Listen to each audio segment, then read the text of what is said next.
2016 was a pretty interesting year for hip-hop. We got amazing new projects from people like Run the Jewels, Ab-Soul, and Schoolboy Q to name a few. But on the other hand, we got an insane amount of terrible songs, and many bad rappers somehow found popularity with below average songs this year. I honestly think this was a worse year for music than the previous few years, but I guess the upside of that is it gave me a lot of choices for this list. For this list, I'll be giving what I thought were the worst hit rap songs of 2016, and I chose hit rap songs specifically because obviously I haven't heard every single rap song released in 2016, but I have heard a large majority of the hit songs, so it kind of helps me narrow down my options. With that being said, I am CDTVProductions, and let's get right into this list.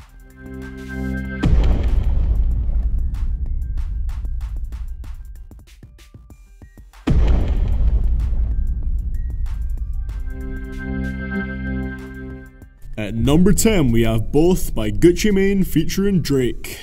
I got so many feelings, I might can't never go to Canada, but Drake said he gon' put some screens, so let me check my calendar. I just popped me one of them whatchamacallits and it boosted my stamina. Gucci Mane has always been someone I never really want to hear on a track, to be honest. Honestly, the main problem with him is he has no charisma, and I don't really like the way his voice sounds, which I guess according to some people is rich coming from me, but I just think he has kind of odd vocal tics with the way he says things sometimes. To be fair, he only really takes one fairly short verse in this song, and then we get the hook from Drake, which is delivered in his standard low energy sing rapping. Also, all of Drake's verse and even the hook sounds freestyled, and that's not a good thing. I don't usually do this unless I'm drunk or I'm high, but I'm both right now, got me talking about my life. Each line sounds so loosely connected and sounds like he's just kind of making it up on the spot. The best thing it has going for it is a very nicely produced beat though. At number 9, we have Fetty Wap with Different Now. Oh my god, it's so different now. Yeah, how they used to hit me, now they let me down. Yeah, I remember days of wearing hand-me-downs. Yeah, got it off the... Let's go through the Fetty Wap checklist real quick. Saying A lot. Hey, and if the group was known for selling crack.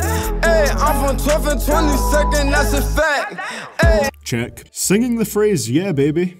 Yeah, check. And mumble singing. I swear I'm just a young nigga who keep counting up a check. Check. Now, to be honest, I actually quite like Fetty Wap. I think he makes fun and incredibly catchy music, but I will admit it is pretty repetitive and formulaic. I was a fan of most of his debut album, but recently his music has just went downhill and has failed to compete with his older songs. Honestly, I've always thought the weakest part of Fetty's songs are when he actually tries to rap. I remember I even went out of my way to download the version of Trap Queen that didn't have the rap in the middle. His music works much better when he's doing his weird style of mumble singing, and unfortunately the rap in this song just isn't much different. I honestly don't think Fetty Wap's next album is gonna be as big as his last. At number 8, we have Desiigner with Timmy Turner.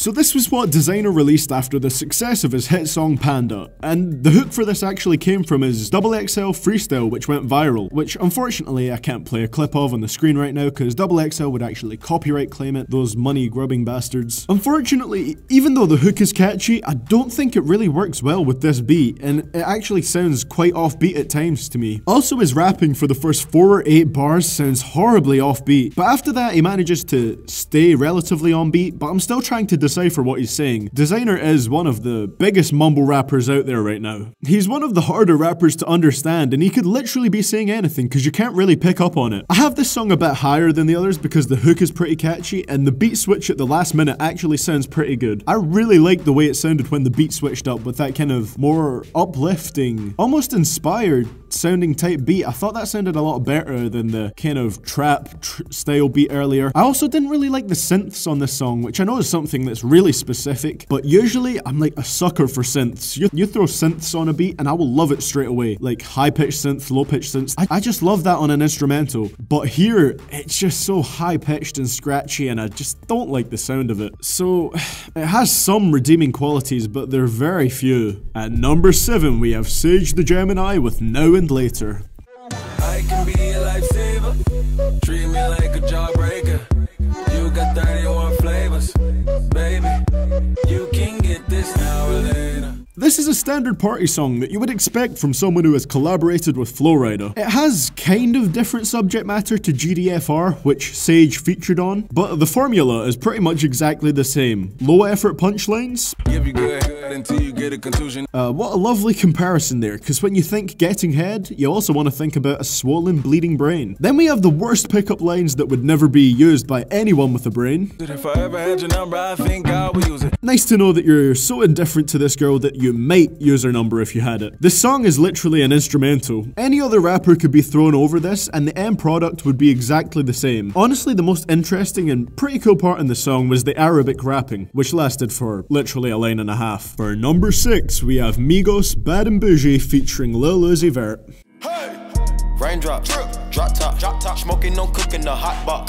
Fucking on your bitch, yeah, that. Cooking up dope in the crock pot. We came from nothing to something, nigga. Hey. So, usually I think Migos can be quite fun to listen to, and they have decent music. There was never really a Migos song that I hate besides Versace, at least until this song came out. The best part of this song to me was probably Offset, but Quavo takes down the energy of this song hugely, and then after that, you guys probably know my opinion on Lil Uzi Vert already. But, from some of the comments on a previous video I did on Uzi, some of his fans actually thought he was also shit on this song. Even his fans were saying that. Now, I've already spoken length about how much I dislike Uzi's really broken up flow, and it's exactly the same here. It's funny how he has 2 lines here where he talks about how he switches up his flows, but he never fucking does. It's always the same, say a couple of words and then say yeah flow. Seriously, count the amount of goddamn times he says yeah in this song. I mean, I counted it for you, but it comes down to 16 times that he used the word yeah. And it wasn't exactly used like an ad-lib would be, it was literally just to fill space in the main vocal track. And don't get me started with this Uzi isn't a rapper bullshit that I've heard so much recently. He makes rap music, that is a fact. He was part of the XXL freshman list in 2016, which is mostly a list for rappers, and check the genre for his music literally anywhere you can. It will be under the genre of hip hop. It's hip hop, no question about it, and I hate when people who make rap music say that they don't. A bit off topic, but still, I really did not like this song. At number 5, we have Nicki Minaj with Black Barbies. I'm a fucking black Barbie, pretty face, perfect body, pink seats in a Rari. Always fuck 'em like I'm sorry. Who the fuck is gonna protect her if I really gotta check her? So this is a remix of the huge hit song which was Black Beatles by Rae Sremmurd, a song which I actually really like. But Nicki Minaj's attempt to capitalize on the success of the song is awful. She imitates Sway's flow on the first verse, and when she starts doing the rapping part, she does it in a really exaggerated, high-pitched Roman voice, and it just sounds so grating and terrible. And then all of a sudden, No flex, zone. No flex, zone. what the fuck? Do you know what song it is that you're remixing? What is the relevance apart from the fact that Rae Sremmurd also did that song? It's kind of forced in. Then she does one of the worst things a rapper can do. I hate it when rappers do this. She just awkwardly pauses to explain a very obvious and average punchline, and then just laughs like a crazy bitch about it. Shit, these bitches pussy and they don't ever do shit. Get it? Douche. It wasn't that funny, Nicki. It really annoys me because I love the original version of the song, but Nicki really tries her hardest to fuck it up for me. At number 4, we have Iggy Azalea with Team. About to go, ay, ay, turn it to that Congo. Baby, I got me. Baby, I got me.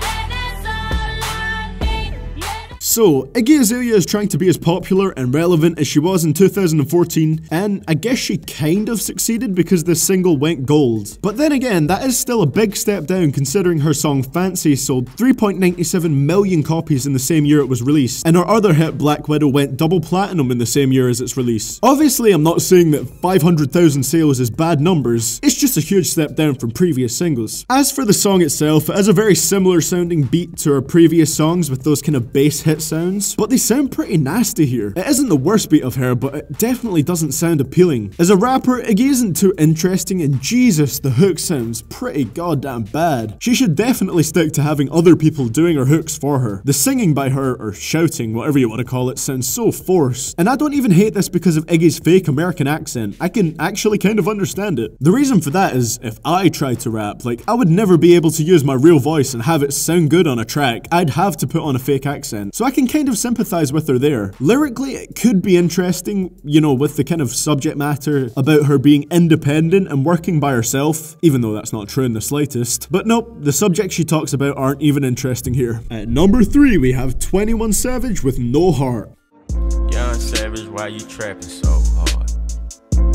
Why these niggas capping so hard? Why you got a 12-car garage? 21 Savage is another rapper who I've talked about before in length, and not in a positive way at all. And this song to me is definitely the worst single that he has released so far, and that's saying something considering I don't necessarily like any of his songs. One of my main complaints about Savage is that his constant monotone kills any type of energy his songs could have, and this is by far the most boring of the bunch. Just put in some fucking effort, man. His delivery is so dead, and I've said this before, but people say he delivers his vocals in this way to sound intimidating and kind of like a cold killer type persona, but he just doesn't. It actually sounds like he's intimidated, like he sounds fucking terrified and nervous as hell on this song. And of course, the slow production doesn't really help at all. It just brings the overall energy of the track even lower, and honestly, it was a chore for me to listen to this song the whole way through. His flow is kinda decent on this song, I guess, but that's the only upside of this to me. When you can't even make your songs sound good because you put zero effort into your vocal delivery, it's hard for them to be an enjoyable listen. I'll honestly never understand how Savage got so popular. At number 2, we have Lil Yachty Minnesota Remix featuring Quavo, Skippa the Flippa, and Young Thug.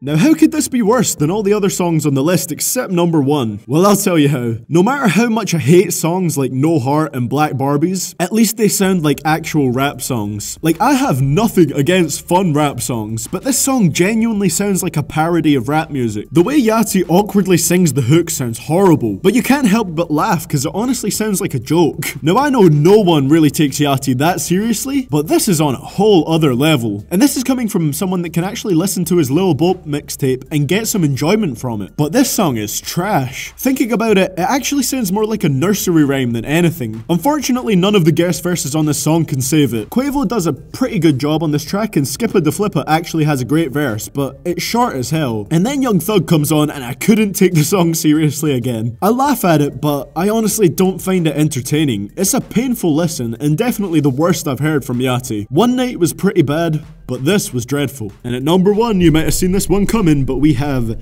Hilfigerrr and Zayion McCall, JuJu on that beat.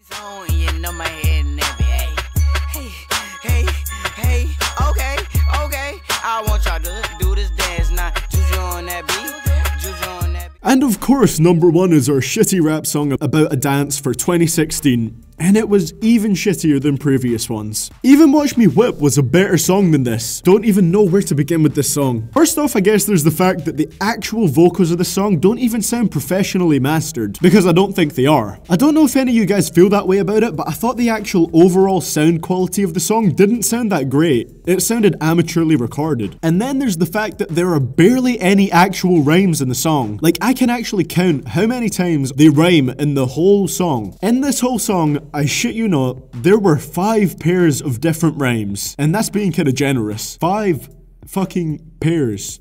That is 10 words that rhyme in the whole song. But I guess that makes sense when you listen to things like the last line in the last verse of the song, where he tries to rhyme the words level and either comparison or comparings. Comparison would make sense, but comparings sounds closer to what he actually says. Like, it doesn't even sound close. He tries to make the word level and comparings rhyme. It does not work. I thought I could actually bear this song because it is so short, but that doesn't make it any easier to get through. There's also the fact that nothing they say in the verses actually relates to this dance in any way. I can guarantee you guys that you'll never hear another hit song from these guys again. I am certain of it. I'd be lying if I said I didn't hate this song, so it takes my personal spot as the worst song of 2016. Well guys, that is going to be it for the list today. What did you think of this one and what are your opinions? Let me know your worst songs of 2016 in the comments below, and also let me know if there's any other end of year lists you would like me to do. I think I already have a 10 best albums one planned. There's just a couple more projects I need to listen to and then I'm good to go on that one. But yeah, I'll be working on them. The Q&A is very close to being finished. It'll probably be be out sometime next week.